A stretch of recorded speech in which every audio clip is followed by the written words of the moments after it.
बखाना, राम जासु जस आप बखाना, जपहि नाम जनु आरत भारी, मिटहि कुसंकट होई सुखारी।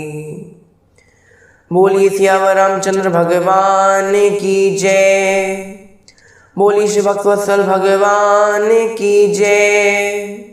बोली महर्षि वाल्मीकि भगवान की जय। तो भक्तों, जिस प्रकार हमने पूर्व सत्र में जाना कि कैसे श्री वाल्मीकि जी ने एक व्याध को श्राप दिया, श्राप देने के पश्चात जो श्राप रूपी जो उनके मुख से जो श्लोक निकला, उस श्लोक पर वाल्मीकि जी विचार करते करते अपने आश्रम में आ गए। और आश्रम में आने के पश्चात वहाँ पर श्री ब्रह्मा जी का प्राकट्य होता है। अब ब्रह्मा जी श्री वाल्मीकि जी से क्या कहते हैं, आज हम इसके बारे में जानेंगे। तो आइए आज कथा को आरंभ करते हैं।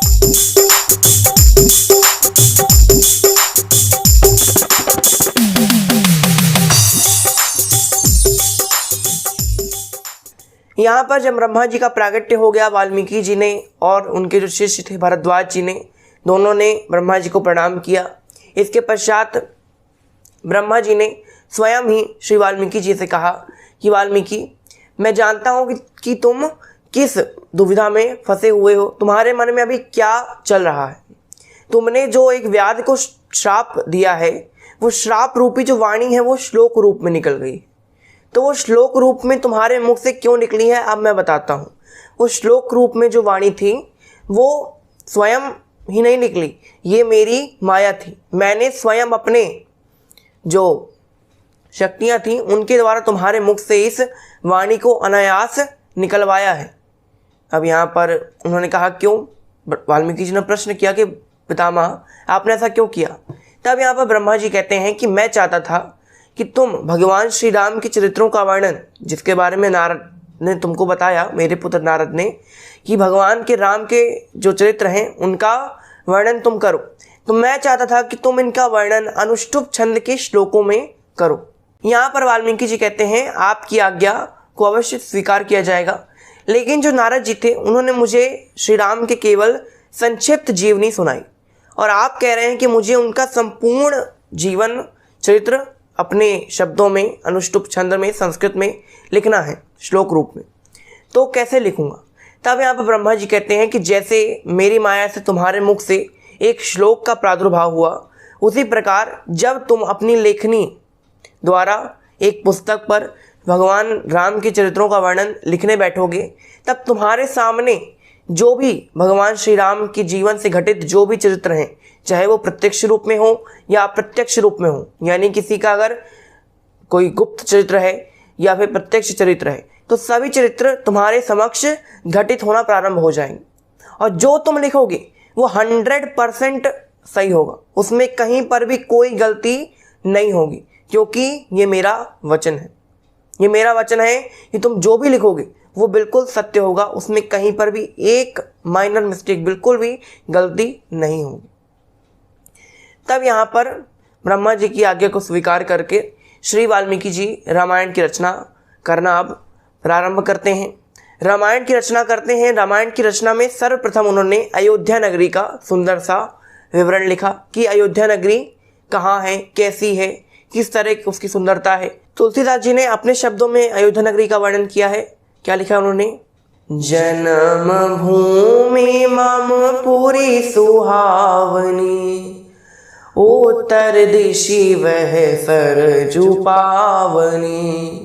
कि जन्म भूमि मम पुरी सुहावनी, ऐसा राम जी के मुख से, मतलब तुलसीदास जी एक निमित्त हैं और राम जी ऐसा कहते हैं कि जन्म भूमि मम पुरी सुहावनी, मेरी जो जन्मभूमि है अयोध्या नगरी वो बहुत सुंदर है।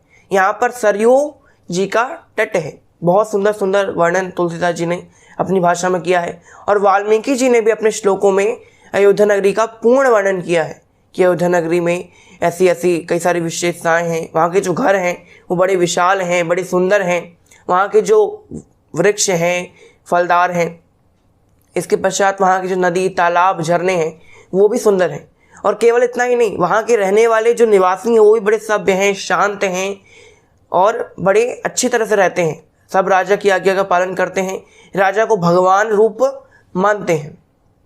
यहाँ पर पूरा जितना वर्णन है सब 3 सर्गों में, पूरा प्रथम 3 सर्गों में श्री वाल्मीकि जी ने अयोध्या नगरी का, अयोध्या नगरी के लोगों का, अयोध्या नगरी में जो महाराज दशरथ के जो मंत्री आदि थे, गुरु मंत्री, इन सब के बारे में कहा है कि गुरु कैसे होना चाहिए, गुरु उनके कैसे थे वशिष्ठ जी। इसके पश्चात मंत्रियों के बारे में कहा है कि उनके 8 मंत्री थे, वैसे तो कई सारे थे लेकिन मुख्य थे 8 मंत्री थे उनके। इसके पश्चात सब मंत्रियों की विशेष वर्णन किया कि कौन सा मंत्री क्या काम करते थे और कैसे कैसे रहते थे। इन सब का वर्णन श्री वाल्मीकि जी ने रामायण में किया है। तो यहाँ पर वाल्मीकि जी अयोध्या नगरी के बारे में पूरा विस्तार करते हैं, वहाँ के मंत्रियों के बारे में बताते हैं। अब यहाँ पर वो राजा की प्रशंसा करते हुए कई सारी बातें कहते हैं कि राजा कैसा होना चाहिए और वहाँ के राजा इस वर्तमान समय में कौन थे जिस समय राम जी का जन्म हुआ।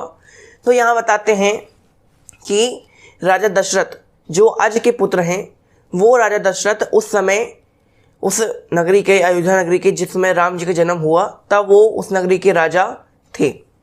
वो बड़े प्रतापी, बड़े सुशील, बड़े अच्छे राजा थे। अपनी प्रजा के बारे में सब कुछ अच्छा विचार करते और प्रजा भी उनके, जो प्रजा थी उनका आदर किया करती थी। प्रजा भी उनका सम्मान करती और राजा भी प्रजा का सम्मान करता। जब दोनों साइड से सम्मान होता तब यहाँ पर जो नगरी थी वो खुशहाल थी। अगर राजा प्रजा का सम्मान करता और अगर प्रजा राजा का सम्मान नहीं करती तब दिक्कत होती, और अगर प्रजा राजा का सम्मान करती और राजा प्रजा का सम्मान नहीं करता तो दिक्कत होती। लेकिन यहाँ दोनों लोग एक दूसरे का सम्मान करते थे, एक दूसरे की बात मानते थे। राजा अपने प्रजा के हित के बारे में सोचता था और हमेशा प्रजा के हित में ही संलग्न रहते थे श्री दशरथ जी। उनके कई सारे मंत्री भी थे जो उनको बीच बीच में कई सारी अच्छी बातें बताया करते थे, और उनके गुरु श्री वशिष्ठ जी वो उनके बारे में कई सारी अच्छी प्रशंसा करते और उनको सही मार्ग पर कैसे चलना है इसके बारे में बताते थे। यहाँ पर दशरथ जी के पास सब कुछ था। उनकी 3 रानियाँ थी। वैसे तो वाल्मीकि रामायण बताया गया है कि उनकी 3 नहीं 350 रानियाँ थी, लेकिन मुख्य जो पटरानियाँ थी वो 3 ही थी। 3 का नाम था, पहली कौशल्या जो कौशल देश के राजा की पुत्री थी। इसके पश्चात दूसरी आई श्री कैकेयी जी जो कैकेयी देश के राजा की पुत्री थी, और तीसरी थी श्री सुमित्रा जी। ये 3 थी राजा की तीनों पटरानियाँ। इन तीनों के साथ राजा सभी प्रकार का सुख भोग कर सुंदर रूप से अपना दाम्पत्य जीवन बिता रहे थे। यहाँ पर राजा के पास सब कुछ था लेकिन पुत्र की एक कमी थी। अब उनके पास पुत्र क्यों नहीं था और किस कारण से उनके पास पुत्र नहीं हो रहा था? क्या कोई श्राप था उनके पास? क्या कोई किसी ने कुछ टोटका वगैरह करवा दिया, या कुछ ऐसा क्या था कि उनके पास पुत्र नहीं था, या पुत्र क्यों नहीं हो रहा था? उसके बारे में हम अगले सत्र में जानेंगे। लेकिन आज की कथा को हम यहीं विराम देते हैं। आज के लिए बस इतना ही। आपका बहुत बहुत धन्यवाद। घर पर रहिए, सुरक्षित रहिए, मुस्कुराते रहिए। जय श्री राम।